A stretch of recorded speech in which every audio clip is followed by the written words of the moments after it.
প্রিয় শিক্ষার্থী বন্ধুরা, আমরা বোর্ডে একটা সার্কিট দেখতে পাচ্ছি। প্রশ্নে বলা হয়েছে convert the circuit into single voltage source. অর্থাৎ এই পুরো সার্কিটটাকে আমি একটা ভোল্টেজ সোর্সে একটা সার্কিটে কনভার্ট করব। মানে এই বড় সার্কিটটাকে একটা সার্কিটে কনভার্ট করব, সেই সার্কিটের মধ্যে কি থাকবে? একটা সিঙ্গেল ভোল্টেজ সোর্স থাকবে। দেখো তাহলে সার্কিটটা কেমন হবে, জাস্ট আমি একটা রাফ দেখাচ্ছি। এইটা ধরো সেই সার্কিট যেখানে কি থাকবে? একটা ভোল্টেজ সোর্স থাকবে এবং তার একটা কি থাকবে? রেজিস্ট্যান্স থাকবে। এটা হচ্ছে এ বিন্দু, এটা হচ্ছে বি বিন্দু। মূল কথা হচ্ছে এই সার্কিটটাকে আমাকে যে কোনো ভাবে কনভার্ট করে এরকম সার্কিট নিয়ে আসতে হবে। কেন? আমাকে বলা হয়েছে convert the circuit into single voltage source. তাহলে এইটাই একটা সার্কিটকে কনভার্ট করে একটা ভোল্টেজ সোর্স রাখলাম, আর এখানে একটা রেজিস্ট্যান্স থাকবে। শুধু ভোল্টেজ সোর্স তো থাকতে পারে না, ভোল্টেজ সোর্স সিরিজে কি থাকে? একটা রেজিস্ট্যান্স থাকে। এখন দেখো শিক্ষার্থীরা, এখানে কতগুলো সোর্স আছে আমরা একটু লক্ষ্য করি। এখানে একটা, দুইটা, তিনটা, চারটা সোর্স আছে। আর চারটা সোর্স সবগুলো এক না, দুইটা, এইটা আর এটা হচ্ছে কি ভোল্টেজ সোর্স, এবং এইটা এবং এইটা এটা হচ্ছে কি কারেন্ট সোর্স। এখন আমাকে যে কোনো ভাবে এই সোর্স গুলোকে কনভার্ট করতে হবে বা কনভার্সন করতে হবে। কনভার্সন করে আমাকে এরকম সিম্পল একটা সার্কিটে রূপান্তর করতে হবে। শিক্ষার্থীরা, আমার মনে হচ্ছে এটা যদি আমরা সোর্স ট্রান্সফরমেশনের মাধ্যমে করতে পারি তাহলে আমাদের জন্য খুব ইজি হয়ে যাবে। তাহলে চলো আমরা সোর্স ট্রান্সফরমেশন টেকনিকের সাহায্যে কিভাবে এই সার্কিটটাকে ধারাবাহিকভাবে সমাধান করতে পারি সেদিকে যাই। ফার্স্টে আসো এই অংশটা দেখি। জটিল কোনটুকু মনে হচ্ছে? এইটা একটা সিম্পল শাখা, এইটা একটা সিম্পল শাখা। জাস্ট জটিল মনে হচ্ছে এইটুকুর মধ্যে, তাই তো? তাহলে এইটুকুকে আমি কনভার্ট করার চেষ্টা করব। আগে প্রথমে চিন্তা করো, এখানে একটা কারেন্ট সোর্স আছে আর এখানে একটা কারেন্ট সোর্স আছে, কিন্তু কারেন্ট সোর্স দুইটার দিক ভিন্ন। দেখো একটু আমি দেখাই। এই একটা কারেন্ট সোর্স, এই সোর্সটা এটা ছিল উপরের দিকে যাচ্ছে, আর পরবর্তী অংশ দেখো ওই সোর্সটা এখানে এটা হচ্ছে যাচ্ছে কোন দিকে? নিচের দিকে। 3 এম্পিয়ার যাচ্ছে নিচের দিকে, 9 এম্পিয়ার যাচ্ছে উপরের দিকে। এটা হচ্ছে সার্কিট। আমি কেন এই সার্কিটটাকে এইভাবে দেখালাম? মাঝের রেজিস্ট্যান্স গুলো কোথায়? মাঝের রেজিস্ট্যান্স থাকুক না থাকুক কোনো ফ্যাক্ট না। কারণটা কি দেখো, এইটা যে বিন্দু ধরলাম, এই বিন্দুটার নাম হচ্ছে এ বিন্দু। তাহলে এখানে কোনো রেজিস্ট্যান্স নাই, তাহলে এটাও এ বিন্দু। এখানে কোনো রেজিস্ট্যান্স নাই, এটাও এ বিন্দু, এটাও এ বিন্দু। আর এখানে চিন্তা করো, এটাকে ধরলাম বি বিন্দু, এটা বি বিন্দু। মাঝে কোনো রেজিস্ট্যান্স নাই, তো তাই আমি এটাকে বি বিন্দু বলতে পারি। তারপরে এইটাও কি একই বিন্দু। এই যে লাইনটা, এই লাইনটা একই লাইন, আর এই যে লাইনটা সেটা হচ্ছে আরেকটা লাইন। এখন এখানে দেখো এই 9 ওহমটা কত? এ আর বি এর সাথে সংযুক্ত, তাহলে আমি দিলাম হচ্ছে এ, এটা হচ্ছে বি। আবার এই 3টা কত? এ আর বি এর সাথে সংযুক্ত, তাহলে এটা হচ্ছে এ, এটা হচ্ছে বি। তাই আমি চাইলে এগুলো কিন্তু পাশাপাশি লিখতে পারি। আমি পাশাপাশি লিখবো না, জাস্ট এখানে দেখানোর জন্য তোমাদের আমি তাই এটা অঙ্কন করেছি। এবার আসো, এই দুইটা সোর্স দুই দিকে আছে, তাহলে এটা টোটাল কারেন্টটা কত হবে সেটা আমরা বের করতে পারবো। হ্যাঁ, এটা টোটাল কারেন্ট হবে I ইকুয়ালস টু, বলতে পারি বড়টা থেকে ছোটটা বিয়োগ। বড় কারেন্ট সোর্স থেকে কি করলাম? ছোট কারেন্ট সোর্স বিয়োগ দিলাম। কেন বিয়োগ দিলাম? কারণ দুইজনের দিক হচ্ছে বা দুইজনের ডিরেকশন হচ্ছে ভিন্ন দিকে। ও যাচ্ছে উপরের দিকে আর এ যাচ্ছে কোন দিকে? নিচের দিকে। যার বিধায় দুইজনের দিক থেকে কি হয়? বিপরীতমুখী বিধায় একটা কারেন্ট থেকে আরেকটা কারেন্ট কি হলো? বিয়োগ হলো। যদি এইভাবে বিপরীতমুখী না থেকে একই মুখী থাকতো তাহলে এই কারেন্টের সাথে কারেন্ট আমি কি করতাম? যোগ করে দিতাম। যেহেতু বিপরীতমুখী, এটা যাচ্ছে উপরে আর এটা যাচ্ছে নিচে, তাই এটা থেকে এটাকে আমি বিয়োগ করে দেখাবো। সেটা হচ্ছে 6 এম্পিয়ার। এবার দুইটা সোর্সকে যদি আমি একত্রে করি, অর্থাৎ একটা সোর্স করি, এবং তার মান কত পাবো? 6 এম্পিয়ার। দেখো এখন দুইটা সোর্সকে আমি রাখবো না, দুইটা সোর্সকে আমি কি করবো? একটা সোর্সে রূপান্তর করব। এই অংশটা বাদ। কেন আমি এই অংশ বাদ দিলাম? কারণ ডিরেকশন কোনটার দিকে? লক্ষ্য করো, ডিরেকশন বড় কার? 9 এম্পিয়ারের ডিরেকশন হচ্ছে বড়, আর 3 এম্পিয়ার ডিরেকশন হচ্ছে কি? ছোট।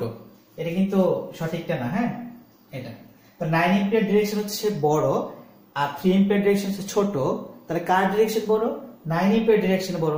তাহলে আমি যদি এটা থেকে বাদও দিই তাও কিন্তু এইটার মানই বেশি থাকবে, তাই না? 6 এম্পিয়ার থাকবে, কিন্তু ডিরেকশনটা কোন দিকে থাকবে? উপরের দিকে। তাই নিচের দিকে ডিরেকশন বাদ দিলাম, এই উপরের দিকে ডিরেকশনটা আমি রাখলাম। কিন্তু ডিরেকশন রাখলে কি হবে? দুইটা মিলিত হয়ে একটা কারেন্ট হলো। সেই কারেন্টের মান কত? 6 এম্পিয়ার। তাহলে আমি এখানে লিখে রাখলাম 6 এম্পিয়ার। ওকে, এই অংশটুকু ক্লিয়ার যে দুইটা কারেন্ট সোর্স ছিল, দুইটা কারেন্ট সোর্স যদি প্যারালালে ছিল তাই আমি দুইটাকে একত্রে করে জাস্ট একটা তৈরি করে ফেললাম। এবার আসো, এইখানে একটা রেজিস্ট্যান্স, এখানে একটা রেজিস্ট্যান্স, দুইটা রেজিস্ট্যান্স আছে এবং দুইজন কি অবস্থায় আছে, প্যারালালে যুক্ত। তাহলে এদের সমতুল্য রেজিস্ট্যান্সটা কত হবে আমরা বের করে ফেলি। তাহলে সমতুল্য রেজিস্ট্যান্স বের করব কেন? কারণ সমতুল্য রেজিস্ট্যান্স যদি আমি বের করি তাহলে কিন্তু দুইটা মিলিত হয়ে একটা রেজিস্ট্যান্স হয়ে পড়বে, আমার সার্কিটটা কিন্তু আরেকটু সিম্পল হয়ে যাবে। তাহলে এটাকে আমি লিখতেই পারি কে কে প্যারালাল 6 ওহম প্যারালাল 3 ওহম। তাহলে 6 ওহম আর 3 ওহম যদি প্যারালাল হয় তাহলে এটা ক্যালকুলেশন করে ভ্যালু আসবে 2 ওহম, অর্থাৎ সমান্তরাল করলে, প্যারালাল করলে তাহলে দুইটা রেজিস্ট্যান্স মিলিত হয়ে একটা রেজিস্ট্যান্স হবে। আমি ধরলাম এই দুইটা মিলিত হয়ে এই রেজিস্ট্যান্সটা হচ্ছে, আর এটার ভ্যালু কত আছে এখানে 2 ওহম। এখন দেখো এইটুকু একদম খুবই সিম্পল একটা সার্কিটের রূপান্তর হলো। শিক্ষার্থীরা এখন আমরা কি দেখছি? আমরা দেখছি একটা কারেন্ট সোর্সের সাথে প্যারালালে একটা রেজিস্ট্যান্স আছে। একটা কারেন্ট সোর্সের সাথে যদি প্যারালালে কোনো রেজিস্ট্যান্স থাকে তাহলে আমরা তাকে ভোল্টেজ সোর্সে কনভার্ট করতে পারি। আমার এখন কাজ হচ্ছে, যেহেতু এই 6 এম্পিয়ার কারেন্টের সাথে এই 2 ওহম রেজিস্ট্যান্স প্যারালালে যুক্ত আছে, তাই এটাকে ভোল্টেজ সোর্সে কনভার্ট করা। ভোল্টেজ সোর্স তাহলে এটা হচ্ছে VS, ভোল্টেজ সোর্স কি I into IS into R, আর IS মানে কি সোর্স কারেন্ট। তাহলে এটা কারেন্ট কত? এটা কারেন্ট হচ্ছে 6 এম্পিয়ার ইনটু রেজিস্ট্যান্স, রেজিস্ট্যান্স কত আছে এখানে 2 ওহম। টোটাল ক্যালকুলেশন করলে মান পাবো কত? 12 ভোল্ট। তার মানে এই কারেন্ট সোর্সকে যদি আমি ভোল্টেজ সোর্সে রূপান্তর করি তাহলে ভোল্টেজের পরিমাণ কত আসবে? 12 ভোল্ট। আচ্ছা, তাহলে আমি দেখো রূপান্তর করছি। আর একটা কথা, ভোল্টেজ সোর্সের সিরিজে কিন্তু একটা রেজিস্ট্যান্স থাকে। কোন রেজিস্ট্যান্স থাকবে? এই যে এই রেজিস্ট্যান্সটাই থাকবে। তাহলে দেখো আমি কনভার্ট করে দেখাচ্ছি। কনভার্ট করে এখানে একটা লাইন টানলাম আর এই অংশটুকু মুছে দিলাম, এই অংশটুকু মুছে দিচ্ছি, কারণ এরা কনভার্ট হয়ে কি এই লাইনে চলে আসছে। ওকে, এখন দেখো এখানে টোটাল ভোল্টেজ সোর্স কত পেলাম? 12। তাহলে এখানে একটা ভোল্টেজ সোর্স দিয়ে আমি প্লাস মাইনাস, ওকে, এটা হচ্ছে কত ভোল্ট? 12 ভোল্ট। আর তার সিরিজে কি থাকবে? একটা রেজিস্ট্যান্স থাকবে। আর রেজিস্ট্যান্সের মান কত? যেটা আগে কারেন্ট সোর্সের সাথে ছিল সেটাই হচ্ছে এর রেজিস্ট্যান্স। কারেন্ট সোর্সের সাথে কত ছিল? 2 ওহম রেজিস্ট্যান্স ছিল। এখন দেখো তো এই অংশটুকুকে আমি যদি এরকম ভাবে একটু আলাদা লিখি, সোর্সটা কিন্তু কনভার্ট হয়ে এরকম হয়ে গেল। তাহলে আমি আগের অংশটুকু যদি মুছে দেই, কারেন্ট সোর্সটাকে যদি মুছে দেই, ভোল্টেজ সোর্সকে যদি তৈরি করে ফেললাম, সার্কিটটাকে একদম সিম্পল সার্কিট হয়ে গেল না? একই লাইনে হয়ে গেল। আচ্ছা, আরেকটা কথা, তোমাদের অনেকে ধারণা হতে পারে আমি কেন প্লাসটা উপরে দিলাম মাইনাসটা কেন নিচে দিলাম? এটা কিন্তু কারেন্টের ডিরেকশন অনুসারে দিয়েছি। কারেন্টের ডিরেকশন অনুসারে কি? কারেন্টের ডিরেকশনটা ছিল এইভাবে উপরে দিকে ছিল এবং এটা ছিল কত? 6 এম্পিয়ার। তাহলে এখন চিন্তা করো তো, এইভাবে চিন্তা করো যে কারেন্টের ডিরেকশন উপরের দিকে, তাহলে একটা কারেন্ট এখান থেকে এদিকে বের হয়ে যাচ্ছে, তাই না? তীর চিহ্ন দ্বারা এরকমটাই বোঝায়। কারেন্ট বের হয়ে যায় পজিটিভ দিক থেকে, আর কারেন্টটা ঢুকে কোন দিক দিয়ে? কারেন্ট আবার ফেরত আসে কোন দিকে? নেগেটিভ দিক থেকে। তার মানে কারেন্টটা পজিটিভ দিক থেকে বেরিয়ে যায় আর সেটা ফিরে আবার নেগেটিভ দিকে কি করে? সোর্সের মধ্যে ফিরে আসে। তাহলে দেখো তো, যেহেতু উপরের দিকটা পজিটিভ, সে অর্থে আমি এখানে পজিটিভ দিয়েছি। মূল কথা হচ্ছে তীর চিহ্ন যেদিকে থাকবে তুমি সেদিকে পজিটিভ দিবা। তীর চিহ্ন ছিল উপর দিকে, তাই আমি উপর দিকে পজিটিভ দিয়েছি, আর তীর চিহ্ন বিপরীত পাশটা ছিল নিচে, তাই এটাকে আমি কি করলাম? মাইনাস দিলাম। ওকে, তাহলে এই অংশটুকু এখন শেষ। এবার চিন্তা করো, আমাকে সিঙ্গেল সোর্সে রূপান্তর করতে হবে। কয়টা সোর্স? একটা সোর্স, দুইটা সোর্স, তিনটা সোর্স হয়ে গেল। তাহলে তিনটা সোর্সকে আমি একটা সোর্সে রূপান্তর করি, কোনো সমস্যা নেই তো। তাহলে আমি লিখলাম এটাকে ভি লিখবো। চিন্তা করো এখানে সবচেয়ে বড় কোনটা? সবচেয়ে বড় হচ্ছে এইটা, তাই তো? আমরা এই সোর্সগুলোকে যদি একত্রে করতে চাই, জাস্ট আমি এদেরকে একটু সংযোগ করি। ধরো এইটা প্রথমে, এইটার সোর্সটাকে আমি লিখছি, হ্যাঁ, প্রথমে কি আছে? মাইনাস। তাহলে মাইনাস মানে ছোট, পরেরটা হচ্ছে বড়, এভাবে তো। মাইনাস প্লাস, তারপর কত? Minus plus. তার মানে এই যে 18 ওহম ভোল্টেজটা সেটা কিন্তু এইভাবে থাকবে। এরপর দেখো এই 18 যে মাইনাস, সেটা হলো কার? এই সোর্সের প্লাস প্রান্তে। তাহলে এইটার যে মাইনাস প্রান্ত, এটা লাগলো কার সাথে? এটা প্লাস প্রান্ত। এটা যদি প্লাস প্রান্ত হয় তাহলে এটা মাইনাস প্রান্ত, আবার প্লাস প্রান্ত, আবার মাইনাস প্রান্ত, এইভাবে যুক্ত হবে। ওকে, এইভাবে কি হবে? যুক্ত হবে। এটার মান কত? 12 ভোল্ট। এরপর আসো এইটার মাইনাসের সাথে যুক্ত হয়েছে। তাহলে এইটা যে মাইনাস, তৃতীয় যে ব্যাটারি, তার কিসের সাথে যুক্ত হবে? মাইনাসের সাথে যুক্ত হবে। তাই এটা যে মাইনাস হয় তাহলে একটা প্লাস, মাইনাস প্লাস, এভাবে কিন্তু যুক্ত, ঠিক আছে। আর এটা হচ্ছে তোমার এ বিন্দু, এটা হচ্ছে বি বিন্দু, এই ভোল্টেজটা কত ভোল্ট, 10 ভোল্ট। এখন চিন্তা করো তো কোনটা কোনটা যোগ হবে, যেটা প্লাস মাইনাস তারা হয় যোগ, আর যেটা হচ্ছে একই রকম থাকে অর্থাৎ মাইনাস মাইনাস বা প্লাস প্লাস এরকম থাকে তাহলে হবে কি বিয়োগ। এখন দেখো তো এটা কি হচ্ছে plus minus plus minus plus minus plus minus, তো এটা কিন্তু প্লাস মাইনাস, এই যে এটা মাইনাস এটা প্লাসের সাথে যুক্ত হয়েছে, তার মানে এরা দুটো যোগ হবে 12 যোগ 18। আর এইটা কি হচ্ছে দেখো তো এই মাইনাসের সাথে এই মাইনাস সংযুক্ত, তার মানে এই ব্যাটারিটা কি হবে বিয়োগ হয়ে যাবে।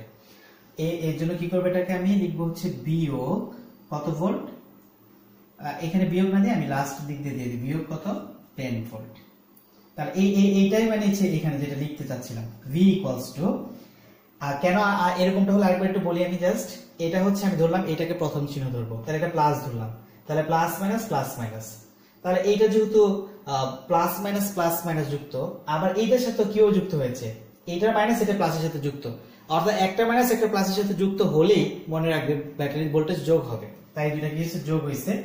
আর এইটা কি আছে দেখো, এইটার মাইনাসের সাথে এইটার মাইনাস যুক্ত, অথবা এটা প্লাসের সাথে এটা প্লাসও যুক্ত হতো তাও কিন্তু এটা বিয়োগ হইতো, মাইনাসে মাইনাসে যুক্ত থাকলে প্লাসে প্লাসে যুক্ত থাকলে বিয়োগ হয়, কিন্তু প্লাসে মাইনাসে যুক্ত থাকে তাহলে এটা হবে যোগ হবে। টোটাল ক্যালকুলেশন করলে এর ভ্যালুটা পাবো কত 20 ভোল্ট। তাহলে সবগুলো সোর্স আমার বাদ, এখানে কি করলাম দেখো সবগুলো সোর্সকে বাদ দিলাম, এই সোর্সটাকে বাদ দিলাম,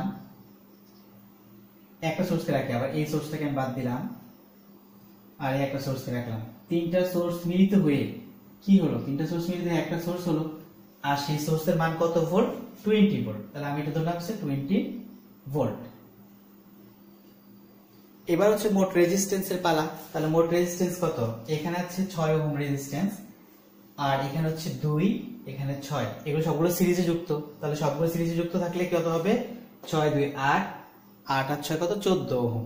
তাহলে আমি ধরলাম এই রেজিস্ট্যান্সটা বাদ, এইটা বাদ, তিনটাকে বাদ কেন দিলাম, আমি তিনটাকে একত্রে যুক্ত করে ফেলছি, আর সেইটার রেজিস্ট্যান্স হচ্ছে এইটা, তিনটাকে একত্রে যুক্ত করে ধরলাম এই রেজিস্ট্যান্স, এবং তার মান হচ্ছে 14 ওহম।